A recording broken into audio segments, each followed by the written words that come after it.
Hola amigos, ¿qué tal? Muy buenos días. Hoy voy a hablar de un tema muy importante en personas que están trasplantadas, también en enfermos renales, aunque creo que tiene mucha más importancia y mucha más relevancia en personas trasplantadas. Como bien sabéis, las personas trasplantadas tenemos que tomar una medicación que es medicación inmunosupresora. Dependiendo del caso, pues cada uno va a tener una pauta inmunosupresora distinta, que lo que va a hacer es bajar nuestro sistema inmunológico para que no sea capaz de detectar el órgano que nos han donado, ¿no? Y no sea capaz de atacarlo, ¿no? Aparte de eso, esto conlleva una serie de efectos secundarios, ¿no?, propios del medicamento, ¿no?, tóxicos, y por otro lado, al bajar esta potencia inmunológica, ¿no?, al bajar nuestras defensas, lo que hace también es que nos crea problemas a la hora de poder afrontar infecciones, ¿no?, tanto víricas como bacterianas, como fúngicas, como de parásitos. Además, se da el añadido de que las infecciones víricas, ¿vale?, que suelen ser para mí, o al menos en mi experiencia, suelen ser las más peligrosas, porque una, pueden pasar desapercibidas, y dos, pueden iniciar la reacción de rechazo, pueden crear incluso ellas mismas, los virus, el rechazo, pueden crear daño en el órgano y, lo que es mucho más grave, puede dar una reactivación vírica con todo lo que conlleva. Y lo más grave es que los virus, las infecciones víricas, sobre todo por virus en estado latente, ¿no?, virus lentos, ¿no?, como Epstein-Barr, citomegalovirus, etcétera, etcétera, son las precursoras de enfermedades como el cáncer. No todos los tipos de cáncer vienen por esto, pero sí un alto porcentaje. Con lo cual, debemos de tratar de prevenir al máximo las infecciones víricas.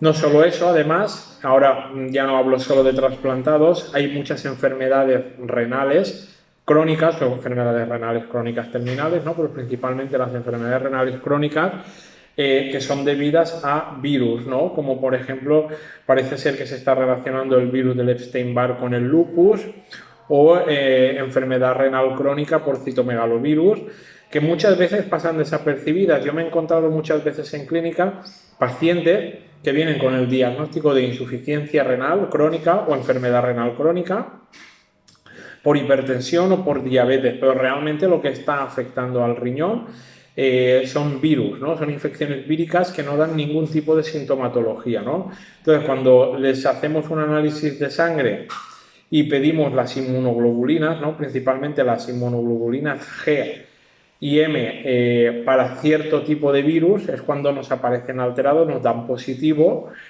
y es cuando debemos de actuar. Y solamente negativizando esas inmunoglobulinas, ¿no?, negativizando el virus, pues lo que parece es que la enfermedad renal se corrige, es decir, la insuficiencia renal tiende a desaparecer. ¿Qué quiere decir esto? No estoy diciendo que vayamos a curarlas todas, ¿no? Lo que estoy diciendo es que si tu insuficiencia renal no está muy avanzada, es posible que tu cuerpo sea capaz de volver a una función renal del 100%. Si tu insuficiencia renal ya está muy avanzada, es muy difícil que podamos recuperar un 100%, pero tal vez podemos frenar el avance. Incluso, digo algo más, en la enfermedad renal poliquística, ¿no?, en la poliquistosis renal parece ser que hay, bueno, sabéis que dicen que es una enfermedad genética. Yo empiezo ya a decir que es una enfermedad epigenética, es decir, que sí, que tú tienes unos genes, ¿no?, que se llaman el PKD1 y el PKD2, pero que estos genes reaccionan a algo que hay en el ambiente.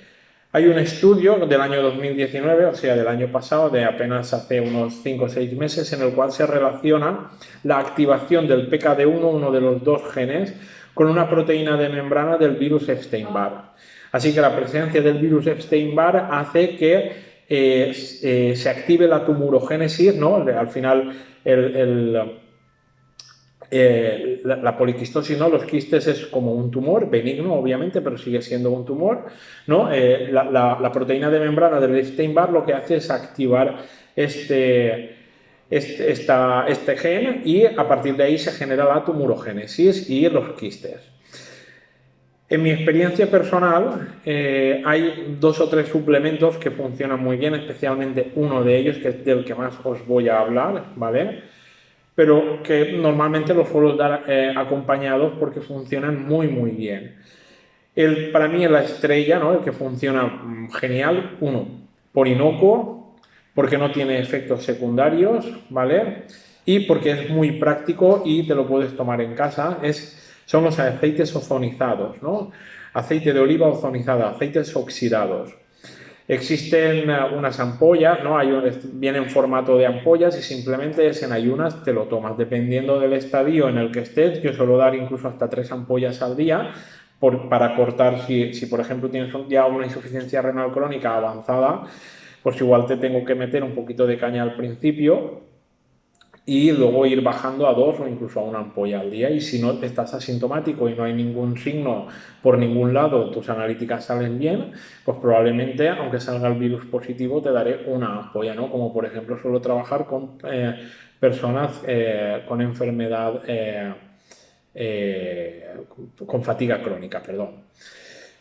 El ozono lo que hace es, cuando entra en el cuerpo, es como un francotirador, ¿no? Que lo que hace es matar únicamente, detectar células víricas o bacterianas o fúngicas o parasitarias.